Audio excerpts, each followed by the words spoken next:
اور ہماری مسجدوں میں ہمارے گھروں پر موجود ہے، امام بارگاہوں میں موجود ہے. یہ مکتوب قرآن. ملفوظی قرآن کیا ہے؟ ما یتلفظ بہ الانسان، جب انسان کلام کرتا ہے اس کے ذہن سے جو آوازیں باہر نکلتی ہیں وہ لفظوں میں ڈل جاتی ہیں. تو یہ ملفوظی قرآن وہ ہے جو حافظان قرآن کے سینے میں موجود ہے. یہ جب وہ تلاوت کرتے ہیں لفظوں کی شکل میں باہر آتا ہے. تو یہ کیا ہے؟ ملفوظی قرآن جو سینے میں ہے. اور جو لکھا ہوا ہاتھ میں موجود ہے وہ مکتوبی قرآن. دو قسمیں اور ہیں قرآن کی، ایک ہے قرآن صامت، ایک ہے قرآن ناطق. بھائی توجہ چاہیے. قرآن صامت کیا ہے؟ قرآن صامت خاموش قرآن جو ہمارے پاس ہے. قرآن ناطق کیا ہے؟ قرآن ناطق ہے اہل بیت علیہ السلام. تو اب یہ جو قرآن دراصل دعوے کر رہا ہے یہ دعوے سچے ہیں، کیونکہ قرآن میں ایک حرف بھی ایسا نہیں ہے کہ جو غلط ہو جیسے کوئی دنیا کا آدمی غلط ثابت کر سکتا. قرآن حرف بحرف سچ، نقطہ بہ نقطہ سچ. تو اب یہ دعوے جو کی سچ کیسے ہو؟ دراصل یہ قرآن صامت، قرآن صامت اپنا ذکر نہیں کر رہا، یہ قرآن صامت قرآن ناطق کا ذکر کر رہا ہے. بولتے ہوئے قرآن کا ذکر کر رہا ہے، اہل بیت کا تذکرہ کر رہا ہے. صلوات پڑھ دیں.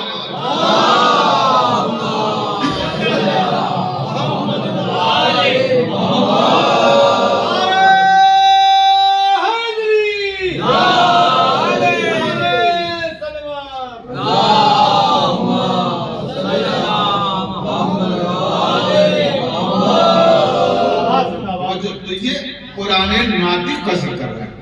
اب یہ دیکھیے آپ جو قرآن صاحب نے دعوے کیے ہیں وہ کیسے سچ ہوتے ہوئے دکھائی دے رہے ہیں کہ کس قرآن کی یہ بات کر رہا ہے. جب وہاں آپ آئیں گے تو یہ دعوے سارے کے سارے سچ ہوتے ہوئے نظر آئیں گے. پہلا دعویٰ کیا ہے؟ وَلَوْ أَنَّا قُرْآنًا سُيِّرَتْ بِهِ الْجِبَالُ. قرآن وہ ہے جو پہاڑ کو اپنے اشاروں پر چلائے. توجہ ہے. اب آئیے آپ کو میں دکھاتا ہوں وہ قرآن جس قرآن کی یہ قرآن بات کر رہا ہے. کہاں ہے وہ قرآن؟ فَقُلْ تَعَالُوا نَدْعُوا أَبْنَاءَنَا وَأَبْنَاءَكُمْ وَنِسَاءَنَا وَنِسَاءَكُمْ وَأَنفُسَنَا وَأَنفُسَكُمْ ثُمَّ نَبْتَهِلْ فَنَجْعَلْ لَعْنَتَ اللَّهِ عَلَى الْكَاذِبِينَ. اے میرے حبیب ان سے کہہ دو حجت تمام کر دو. نہیں مانتے دلیل آنے کے بعد بھی، علم آنے کے بعد بھی نہیں مانتے. کن کا ذکر ہو رہا ہے؟ عیسائیوں کا ذکر ہو رہا ہے. یہ نہیں مانتے تو ان سے کو مباہلہ ہو جائے. یہ اپنی عورتوں کو لائیں، آپ اپنی عورتوں کو لائیے. یہ اپنے مردوں کو لائیں، آپ اپنے مردوں کو لائیے. یہ اپنے بیٹوں کو لائیں، آپ اپنے بیٹوں کو. اور مباہلہ ہو جائے. اور مباہلے میں جھوٹوں پر خدا کی لعنت ہو. توجہ چاہتا ہوں، جھوٹوں پر خدا کی لعنت ہو. اب نبی کریم نے چیلنج کر دیا مباہلہ ہوگا، اور نصرہ نجران نے ایکسپٹ کر لیا کہ ہوگا مباہلہ، ہم بھی کریں گے. ہم ڈریں گے نہیں، ہم دبائیں گے نہیں. توجہ رہے. کون کر رہا ہے یہ؟ نصرہ نجران. وہ کہہ رہے ہیں ہم اپنے مذہب کا قائم، یہ اپنے مذہب کا قائم. مباہلہ ہو گیا کہ مباہلہ ہو. اب مباہلہ جب ہوا تو کیا کہا گیا کہ جھوٹوں پر خدا کی لعنت ہوگی. اب ادھر جو سردار ہے عاقب، اس کا نام ہے نصرہ نجران کا. اس سردار نے کہا دیکھو اگر محمد مصطفیٰ صلی اللہ علیہ وسلم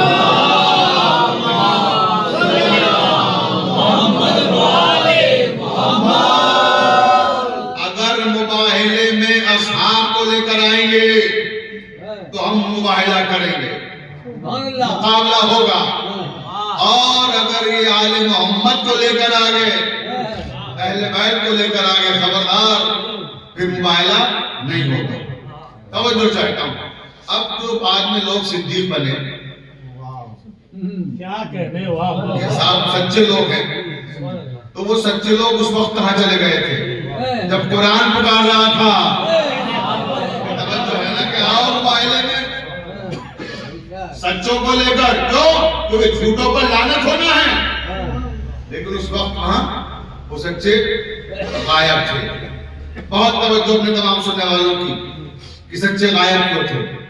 دیکھیے نسبتیں دو ہوتی ہیں کیونکہ یہ ایک علمی قصبہ ہے جبیلی، جہاں سیٹل کا اپنا مقام ہے میں جریلی کا بھی اس کا بھی ایک مقام ہے، میں اسے تصور کرتا ہوں شروع سے، کیونکہ بچپنے سے میں یہاں ہوں۔ میں نے اپنی زندگی کا بھی، میں مولانا کو بتا رہا تھا کہ اپنی زندگی کا پہلا نکاح میں نے یہی پڑھا، اور مجلسوں کی شروعات میں یہیں سے ہوئی۔ تو میں جریلی کے بزرگوں کا احسان مند بھی ہوں، جو محبت دے اور جو شفقت انہوں نے دی اور جس طرح سے میری حوصلہ افزائی کی اور یہاں تک پہنچایا، تو وہ میں بزرگوں کی محبتیں کبھی فراموشی نہیں کر سکتا۔ تو یہ وہ مجمع ہے جو گنگے کو بولنا سکھاتا ہے، جریلی کا۔ واقعتاً میں نے دیکھا ایسا کہ کبھی کبھی مجلس سے پڑھ کے کہیں کہ مجلس سے پڑھ کے آئے تھکے ہوئے ہیں کہ اب شاید نہ پڑھ پائیں، لیکن آپ کے حوصلے اور آپ کی داد و تحسین نے اس تھکاوٹ کو دور کر دیا، اور پھر ویسے ہو گئے جیسا معلوم ہوا کہ ابھی تازہ تھا۔ صلوات پڑھ دیں محمد علیہ محمد۔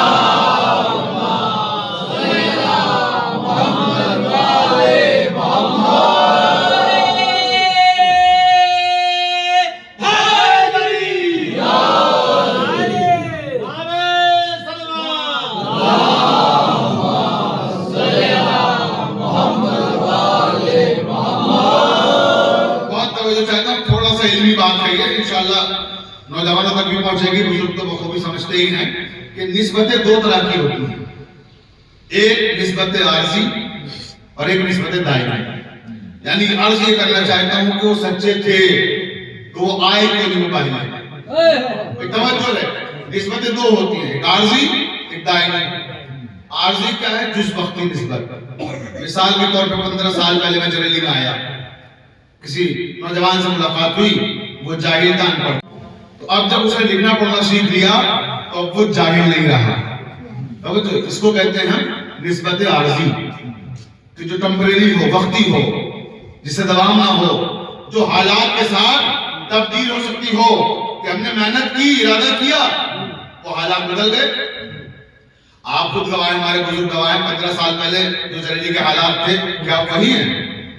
اب ماشاءاللہ بچے نوجوان جو نئی نسل آ رہی ہے کافی ایجوکیٹڈ ہے، لوگ پڑھ رہے ہیں، بچوں کو پڑھا رہے ہیں، اچھی تعلیم حاصل کر رہی ہیں، تو حالات بدلتے رہتے ہیں۔ تو اب جو اس وقت جاہل تھے 15 سال پہلے، جب جس وقت کی چیز کہ جو بدل جاتی ہے محنت کرنے سے، ارادہ کرنے سے، نیت کرنے سے اور جدوجہد کرنے سے، جہالت کو دور کر لیا تو جاہل نہیں رہے۔ تو جو چاہتا ہے یہ ہے نسبت عارضی۔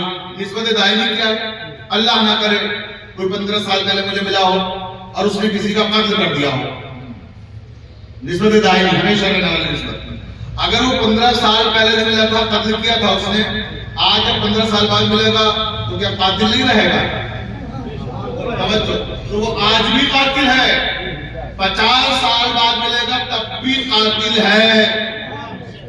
یہ ہے نسبت دائمی، جو چپک جانے سے ہی اگر کسی نے زندگی میں ایک بار کی جھوٹ بول دیا تو وہ سچا نہیں رہا۔ توجہ چاہتا ہوں، اگر سچے ہوتے تو نبی کریم کے ساتھ مباہلے میں نظر آتے۔ صلوات پڑھتے محمد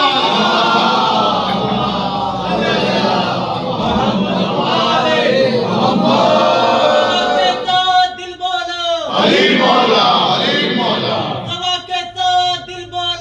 علی مولا، علی مولا، غنی والی فلک بولو، علی مولا، علی مولا، ستارہ ٹوٹ کر بولو، علی مولا، علی مولا، سب مل کے بولیں، ستارہ جھوم کر بولو، علی مولا، علی مولا، ستارہ جھوم کر بولو، علی مولا، علی مولا، نعرے نعرے حیدری،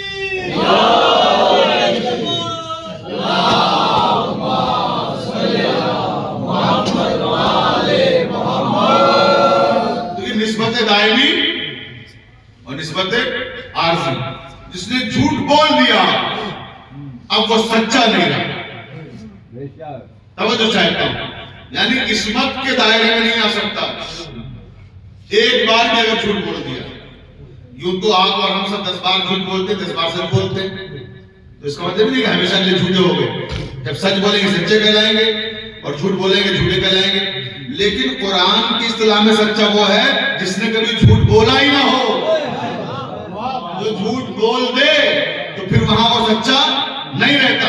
توجہ چاہتا ہوں، اب نبی کریم کے ساتھ جب مباہلے میں